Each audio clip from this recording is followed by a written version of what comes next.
प्रभु तेरी वाणी जीवन की रोटी, नैनों की ज्योति अंधेरा मिटाती।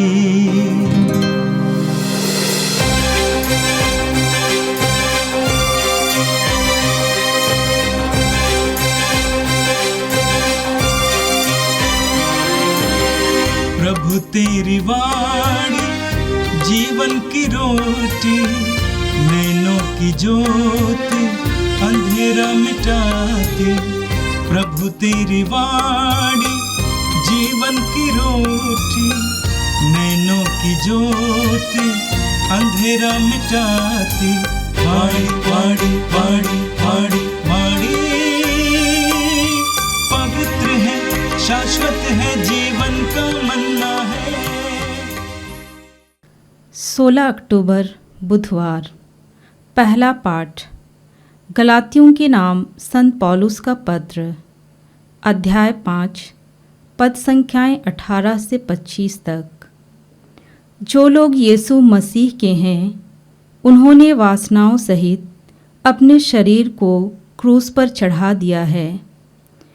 यदि आप आत्मा की प्रेरणा के अनुसार चलते हैं तो संहीनता के अधीन नहीं हैं।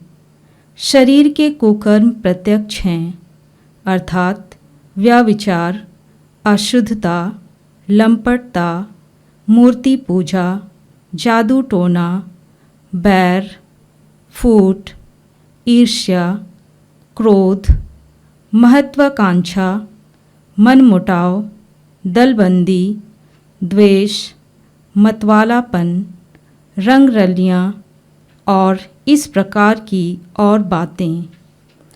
मैं आप लोगों से कहना चाहता हूँ, जैसा कि मैंने पहले भी कहा है, जो इस प्रकार का आचरण करते हैं वे ईश्वर के राज्य के अधिकारी नहीं होंगे। परंतु आत्मा का फल यह है, प्रेम, आनंद, शांति, सहनशीलता, मिलनसारी, दयालुता, ईमानदारी, सौम्यता और संयम। इनके विरुद्ध कोई विधि नहीं है। जो लोग यीशु मसीह के हैं, उन्होंने वासनाओं तथा अभिलाषाओं सहित अपने शरीर को क्रूस पर चढ़ा दिया है। यदि हमें आत्मा द्वारा जीवन प्राप्त हो गया है तो हम आत्मा के अनुरूप जीवन बिताएं। यह प्रभु की वाणी है। संत लूकस के अनुसार पवित्र सुसमाचार अध्याय 11 वाक्य 42 से 46 तक। ईसा ने कहा, फरीसियों, धिक्कार तुम लोगों को, क्योंकि तुम पुदीने, रासने और हर प्रकार की साग का दशमांश तो देते हो, लेकिन न्याय और ईश्वर के प्रति प्रेम की उपेक्षा करते हो। इन्हें करते रहना और उनकी भी उपेक्षा नहीं करना तुम्हारे लिए भी उचित था। फरीसियों, धिक्कार तुम लोगों को, क्योंकि तुम सभागृहों में प्रथम आसन और बाजारों में प्रणाम चाहते हो। धिक्कार तुम लोगों को, क्योंकि तुम उन कब्रों के समान हो जो देख नहीं पाती और जिन पर लोग अनजाने ही चलते फिरते हैं। इस पर एक शास्त्री ने ईसा से कहा, गुरुवर, आप ऐसी बातें कहकर हमारा भी अपमान करते हैं। ईसा ने उत्तर दिया, शास्त्रियों, धिक्कार तुम लोगों को भी, क्योंकि तुम मनुष्यों पर बहुत से भारी बोझ लादते हो और स्वयं उन्हें उठाने के लिए अपनी एक उंगली भी नहीं लगाते। यह प्रभु का दिव्य सुसमाचार है। ख्रिस्त प्रभु की जय। मेरे प्रिय भाई और बहनों, आज का पहला पाठ गलातियों के पत्र के अध्याय 5 से लिया गया था। संत पौलुस आज के पाठ में हमें बताते हैं हम 2 प्रकार का जीवन जी सकते हैं। एक है शरीर के अनुसार जीवन, यानी शरीर की आवश्यकताओं की पूर्ति का जीवन, शरीर की प्रेरणा का जीवन, शरीर की सुविधाओं का जीवन, और दूसरा है आत्मा की प्रेरणा का जीवन, यानी आध्यात्मिक जीवन। जो शरीर के अनुसार जीवन जीता है उसका फल उसके जीवन में प्रकट होते हैं, और जो पवित्र आत्मा के अनुसार जीवन जीता है उसके भी फल उसके जीवन में प्रकट होते हैं। प्रभु यीशु ने कहा है कि पेड़ फल से पहचाना जाता है। अगर हम अपने शरीर की ही प्रेरणाओं के अनुसार जीवन जिएंगे तो उनके फल हमारे जीवन में देखने को मिलेंगे, लेकिन अगर हम पवित्र आत्मा की प्रेरणा के अनुसार जीवन जिएंगे, पवित्र आत्मा के इशारे के अनुसार जीवन जिएंगे, तो उसके फल हमारे जीवन में देखने को मिलेंगे। आज के पाठ में संत पौलुस विस्तृत रूप से इसको समझाते हैं। पौलुस कहते हैं शरीर के कुकर्म प्रत्यक्ष हैं, यानी शरीर के अनुसार जीवन जीने वाले व्यक्ति के अंदर क्या क्या दुर्गुण होंगे इसके बारे में बताया गया है। अर्थात व्यभिचार, अशुद्धता, लंपटता, मूर्ति पूजा, जादू टोना, बैर, फूट, ईर्ष्या, क्रोध, स्वार्थपरता, मनमुटाव, दलबंदी, द्वेष, मतवालापन, रंगरलियां और इस प्रकार की और बातें। हर विश्वासी को और हर मसीह को इस वचन के अनुसार अपने आप को जांच करने की जरूरत है। क्या मेरे अंदर ये सारी बातें दिखाई दे रही हैं? इसका मतलब यह है कि अब भी मैं एक सांसारिक जीवन जी रहा हूं, अब भी मैं शरीर के अनुसार जीवन जी रहा हूं, शरीर की सुविधाओं के अनुसार, शरीर की प्रेरणाओं के अनुसार जीवन जी रहा हूं। आगे पौलुस कहते हैं, मैं आप लोगों से कहता हूं जैसा कि मैंने पहले भी कहा, जो इस प्रकार का आचरण करते हैं वे ईश्वर के राज्य के अधिकारी नहीं होंगे। हम इस संसार में हैं और यहीं पर हम जीते हैं, हम शरीर में हैं और शरीर के द्वारा ही हमारी अभिव्यक्ति होती है, लेकिन हम अपने आप को शरीर के अधीन करेंगे तो पौलुस कहते हैं कि हम स्वर्ग राज्य के अधिकारी नहीं होंगे। प्रभु यीशु यूहन्ना के सुसमाचार के अध्याय 6 वाक्य 62 और 63 में कहते हैं कि शरीर व्यर्थ है, मांस व्यर्थ है और आत्मा ही जीवन प्रदान करता है। तो हम शरीर के अनुसार जीवन जिएंगे तो ये सारे दुर्गुण हमारे अंदर दिखाई देंगे। व्यभिचार, अशुद्धता, लंपटता, मूर्ति पूजा, जादू टोना, बैर, ईर्ष्या, क्रोध, स्वार्थपरता, मनमुटाव, दलबंदी, द्वेष, मतवालापन इत्यादि। लेकिन अगर हम पवित्र आत्मा की प्रेरणा से जीवन जिएंगे, वचन में लिखा हुआ है, परंतु आत्मा का फल है प्रेम, शांति, सहनशीलता, मिलनसारी, दयालुता, ईमानदारी, सौम्यता और संयम। जो पवित्र आत्मा की प्रेरणा के अनुसार जीवन जीता है उसके जीवन में यह फल देखने को मिलेगा। पौलुस कहते हैं कि पवित्र आत्मा का फल, यानी एक ही फल है लेकिन उसके अलग अलग भाग हैं, और पवित्र आत्मा के अनुसार जो जीवन जीता उसके अंदर क्या फल होगा? प्रेम, ईश्वर प्रेम है, ईश्वर का आत्मा प्रेम का आत्मा है। जो ईश्वर की आत्मा के अनुसार जीवन जीता उसके अंदर प्रेम होगा। आनंद, आनंद ईश्वर पवित्र आत्मा का एक दान है, पवित्र आत्मा की उपस्थिति की पहचान है। शिष्य आनंद से भरे हुए थे, दुख कष्टों के सामने भी आनंद, शांति। जिसके अंदर पवित्र आत्मा क्रियाशील है वो शांत रहेगा, जिसके अंदर शांति रहेगी। सहनशीलता, जिसके अंदर पवित्र आत्मा क्रियाशील है, जो पवित्र आत्मा के अधीन जीवन जीता है वो दूसरों को सह पाता है, उनकी कमी कमजोरियों को सह पाता है, जो अपने दुखों को सह पाता है। मिलनसारी, जिसके अंदर पवित्र आत्मा क्रियाशील है, वो मिलनसार होता है, सबके साथ चलता है, छोटे बड़े सबके साथ चलता है, सबके लिए उदार होता है। दयालुता, जिसके अंदर पवित्र आत्मा क्रियाशील है, पवित्र आत्मा की प्रेरणा के अनुसार जो जीवन जीता है वो दयालु होता है, उसका हृदय कठोर नहीं हो सकता है, नाजुक होता है और दूसरों पर दया करने वाला होता है। ईमानदारी, पवित्र आत्मा ईश्वर का आत्मा है, ईश्वर सत्य है और जिसके अंदर पवित्र आत्मा क्रियाशील है वो ईमानदार होता है, वो कभी झूठा नहीं हो सकता है। सौम्यता, पवित्र आत्मा ईश्वर का आत्मा है, ईश्वर शक्तिशाली होने के बावजूद सौम्य है, हमारे प्रति करुणामय है।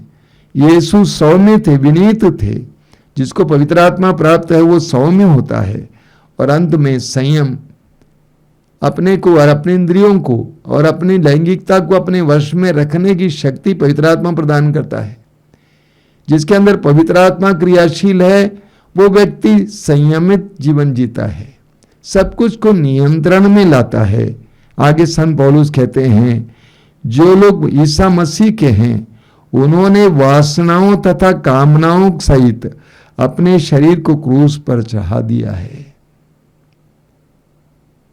प्रभु यीशु में जीवन एक नया जीवन है, वो सांसारिक नहीं है, वो आध्यात्मिक है।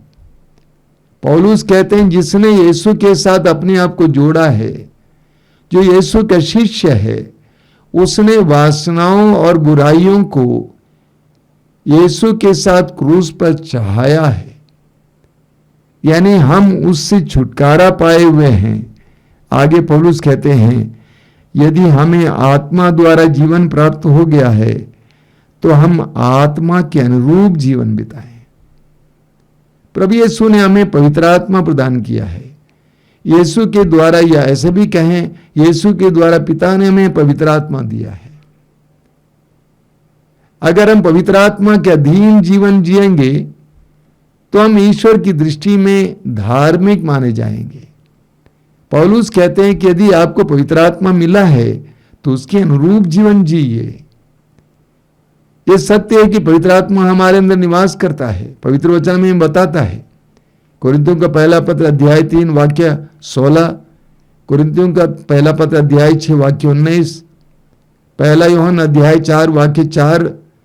पौलुस कहते हैं और योहन कहते हैं कि पवित्र आत्मा आपके अंदर है।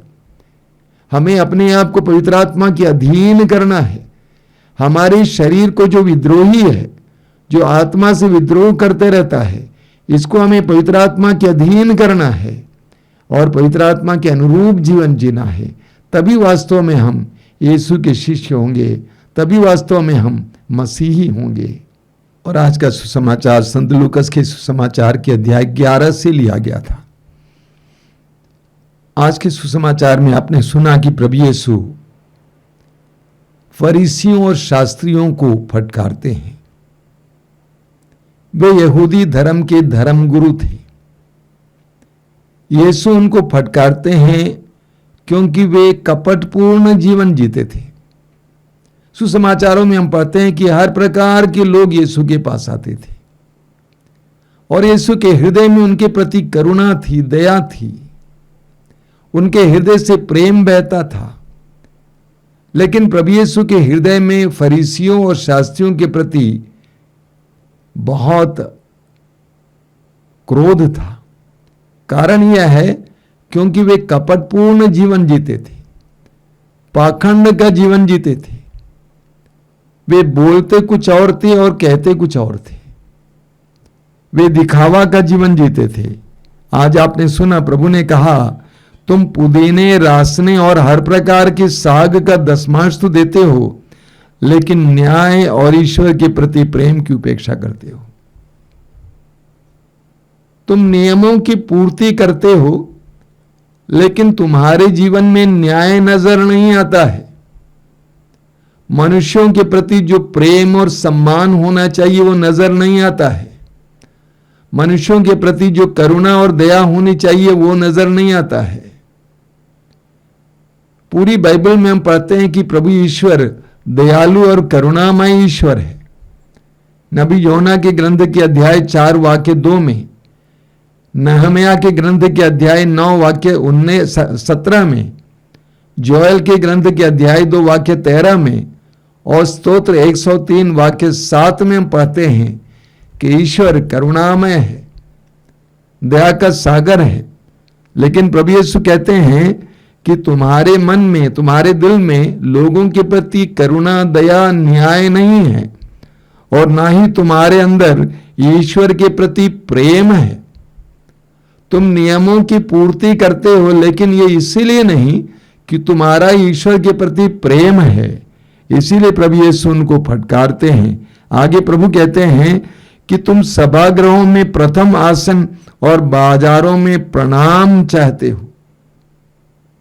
तुम जब प्रार्थना भवन में जाते हो, तुम चाहते हो कि प्रथम आसन पर बैठ जाएं, और जब बाजारों में जाते हो तो तुम चाहते हो कि लोग प्रणाम करें। यानी तुम अहंकारी हो, घमंडी हो, तुम स्वार्थ पर हो, अपने लिए जीते हो। और आगे प्रभु यीशु शास्त्रियों से कहते हैं, शास्त्रियों धिक्कार, क्योंकि तुम मनुष्यों पर बहुत से भारी बोझ लादते हो और स्वयं उन्हें उठाने के लिए अपनी एक उंगली भी नहीं लगाते। यहूदी धर्म में शास्त्री लोग वे होते थे जो नियम के ज्ञाता थे, जो नियमों की व्याख्या करते थे। और प्रभु कहते हैं कि तुम लोगों को नियम के बारे में बताते हो और उनको नियम का पालन करने के लिए बाध्य करते हो, लेकिन तुम अपने से एक भी नियम का सच्चा पालन नहीं करते हो। मेरे प्रिय भाई और बहनों, प्रभु यीशु फरीसियों और शास्त्रियों को फटकारते हैं। ये फटकार हम अपने ऊपर भी ले सकते हैं, क्योंकि हमारे जीवन में भी कभी कभी कपट देखने को मिलता है। हम बोलते कुछ और हैं, करते कुछ और हैं। हमारे अंदर कुछ और है, बाहर कुछ और है। हमारे अंदर भी एक प्रकार की बेईमानी और झूठ देखने को मिलता है। आज हम प्रभु से प्रार्थना करें कि प्रभु हमें ईमानदार बना, हमारा जीवन ईमानदारी से भरा हो, हम वही बोलें जो हम जीते हैं, हम जो जिए वही बोलें, हमारे जीवन में हमारी वाणी प्रकट हो। आइए हम प्रार्थना करें। धन्यवाद देते हैं प्रेमी पिता आज के सुंदर दिन के लिए, इस पवित्र समय के लिए धन्यवाद देते हैं। दयालु पिता, हम तुझसे प्रार्थना करते हैं, यीशु के नाम पर हमें ईमानदार बना, हर प्रकार के कपट से हमें बचा के रख, हमें यीशु की तरह शुद्ध और पवित्र बना। ए प्रभु यीशु, इन वचनों को सुनने वाले मेरे भाई बहनों को आशीर्वाद देना। आज का दिन उनके लिए कृपा का दिन बने। हमारी प्रार्थना को ग्रहण कर, आमीन।